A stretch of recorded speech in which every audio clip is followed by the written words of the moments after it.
ازيكم عاملين ايه؟ يا رب تكونوا كويسين. وحشتوني قوي قوي قوي. النهارده كانت حفله تخرجي ونشكر ربنا اليوم كان حلو قوي. الف مبروك لكل حد اتخرج. وبحب اشكر كل الناس اللي جاتلي، ميرسي كتير بجد. اوريكم الحاجات اللي احنا اخدناها.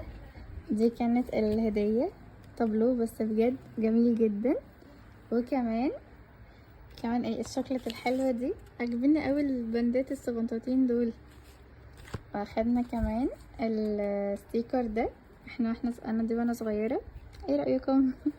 وكمان خدنا الوشاح ده عليه اسمي من هنا، وعليه الناحية التانية اللي هي أسرة المنيا. وكمان بس لكن بابا وماما حبايبي جابولي البوكيه الورد الجميل ده. بصوا الحلاوة، بصوا الجمال، بجد خطير خطير خطير خطير. ايه كان في هنا اللي هي سينيور 2025، بس للأسف وقعت، بس مش مشكلة يعني، فداية فدانا كلنا.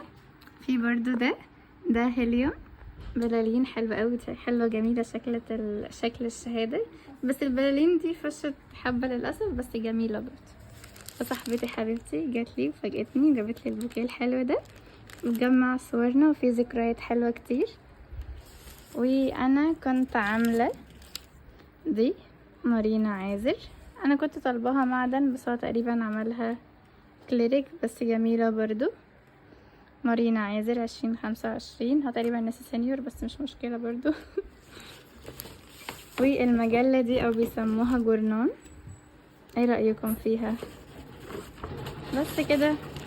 لو حد النهاردة السنة دي خريج ممكن يقولوا لنا في الكومنتات مين بيتخرج السنة دي،